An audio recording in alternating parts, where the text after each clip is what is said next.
Olá! Hoje nós iremos para a nossa quarta aula de Geografia.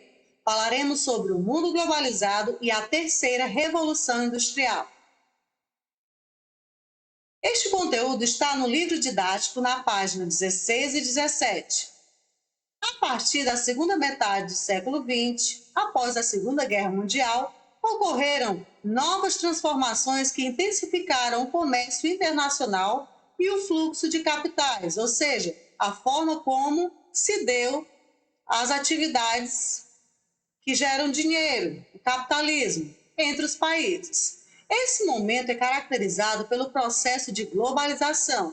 Esse termo, como nós já estudamos na aula passada, se refere a um conjunto de ações que interligam e tornam interdependentes os países em termos econômicos, culturais, sociais e políticos. A globalização pode ser considerada uma fase do processo da mundialização iniciado com as grandes navegações no século XV. Desde então, ocorreu a integração de praticamente todas as regiões do planeta no sistema e no mundo, além da expansão do capitalismo, que atualmente atingiu uma escala planetária. No mundo globalizado, uma grande revolução técnico-científica encurtou distâncias e conectou o planeta por meio da informática, da fibra ótica e dos satélites artificiais. Já imaginou a sua vida hoje sem internet? Não poderíamos estar tendo esta videoaula. Então, a internet, o desenvolvimento dos meios de comunicação, levou a essa intensificação das trocas de informações e também da forma do comércio se desenvolver pelo mundo. Hoje, para você fazer uma compra, basta você estar conectado na internet e entrar numa loja virtual.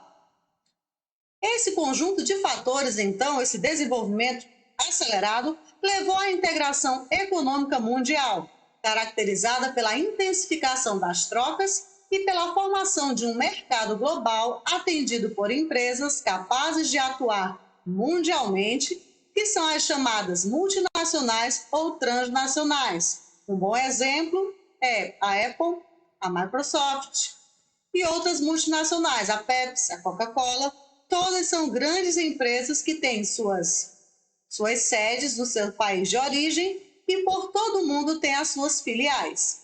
O poder dessas empresas apoia-se fortemente no domínio da ciência e da tecnologia. A terceira revolução industrial. Então, esse desenvolvimento acelerado vai caracterizar a terceira revolução industrial.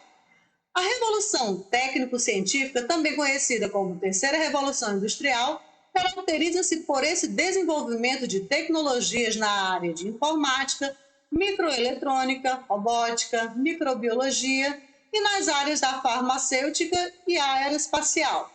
O surgimento da internet, por exemplo, mudou as relações entre as pessoas e entre pessoas e empresas ao possibilitar essa troca de mensagens e arquivos eletrônicos, a difusão de músicas, vídeos, dados e informações e a realização de transações financeiras em tempo real.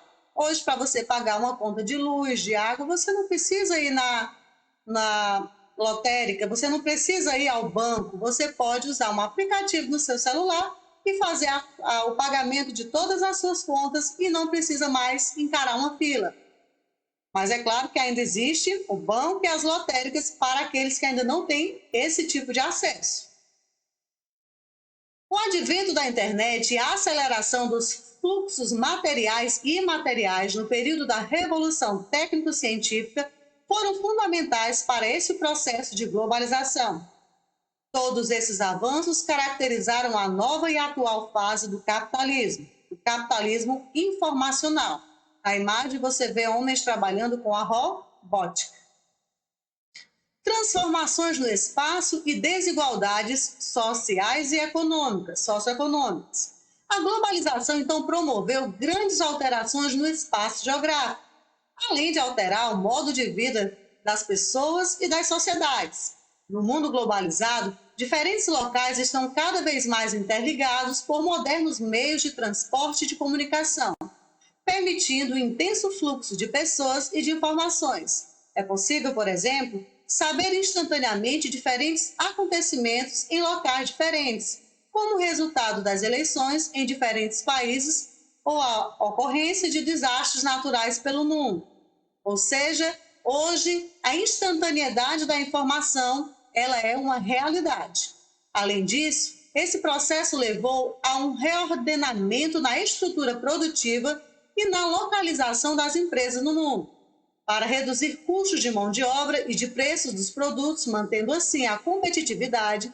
As empresas multinacionais instalam suas unidades fabris em países em desenvolvimento. Nesses países, os custos da mão de obra são geralmente mais baixos e assim eles não vão precisar pagar altos salários. Então, colocar uma filial de uma grande empresa em um país que está em desenvolvimento, para essas multinacionais gera muito lucro. E os governos facilitam a instalação dessas empresas que geram empregos, oferecendo-lhes incentivos, como a redução de impostos. Um exemplo, nós temos a nossa indústria aqui em Pentecoste, a Paquetá. Ela tem, sim, esses incentivos e reduções de impostos. A internacionalização das atividades produtivas aumentou a competição entre os países para atrair capitais e investimentos estrangeiros. Além disso, tornou o processo produtivo espacialmente fragmentado. O que significa esse espacialmente fragmentado?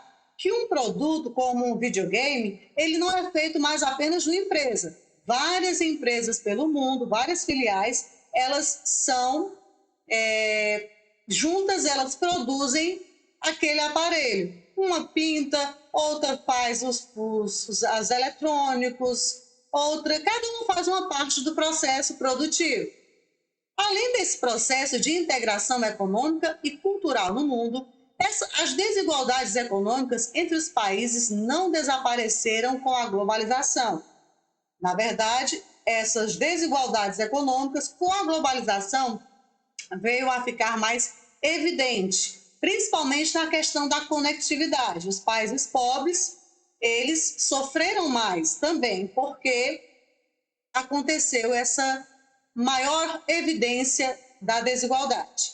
Mesmo com a disseminação de polos industriais em países em desenvolvimento, a Divisão Internacional do Trabalho direciona os lucros para os países sede das empresas, ou seja, para as potências econômicas hegemônicas, dominantes. Assim, a distribuição das riquezas geradas não ocorre de forma igualitária, o que contribui para a manutenção dessas desigualdades entre os países. E, em alguns aspectos, até aprofunda essas diferenças. Aqui você vê pessoas trabalhando em peças de computador, justamente demonstrando o processo fragmentado dessa produção. Neoliberalismo econômico. O neoliberalismo econômico foi a base da sustentação do processo da globalização. Essa doutrina econômica baseia-se no livre comércio e na livre concorrência, práticas em que o mercado é regulado somente pela competição entre as empresas sem a interferência do Estado. Segundo essa teoria, o neoliberalismo econômico, as economias nacionais devem ser abertas com a livre circulação de capitais e com o fim do protecionismo, ou seja, com a eliminação das tarifas alfandegárias que encarecem as importações com o objetivo de proteger a produção internacional, a produção nacional. Organismos reguladores. Quais são esses organismos? Na década de 90, organizações financeiras como o Banco Mundial e o Fundo Monetário Internacional, o FMI, vinculadas à Organização das Nações Unidas, a ONU, impuseram algumas medidas aos países em desenvolvimento, como o corte de gastos públicos e a privatização de companhias estatais em troca de empréstimos e investimentos. O resultado dessas medidas foi o endividamento desses países em desenvolvimento perante esses organismos, o que dificultou a realização de investimentos internos em industrialização.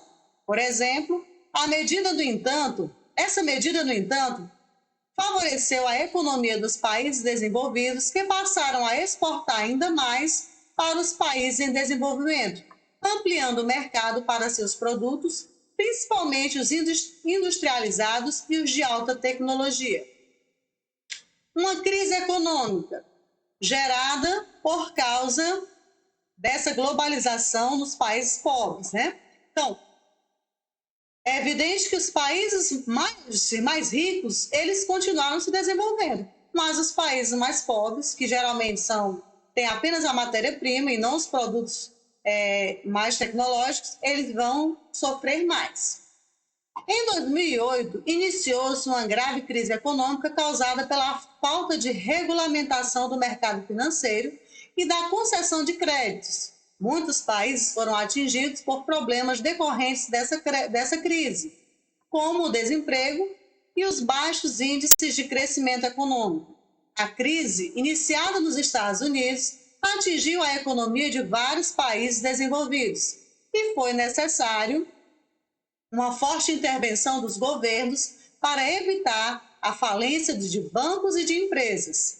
Alguns pesquisadores consideram que essa crise marcou o fim do período neoliberal, pois evidenciou as fraquezas desse modelo econômico e sua incapacidade de regular a economia mundial globalizada. Na imagem você vê vários manifestantes com cartazes em Madrid, na Espanha. Neste momento, eu finalizo mais o Estudando em Casa. Até a nossa próxima aula.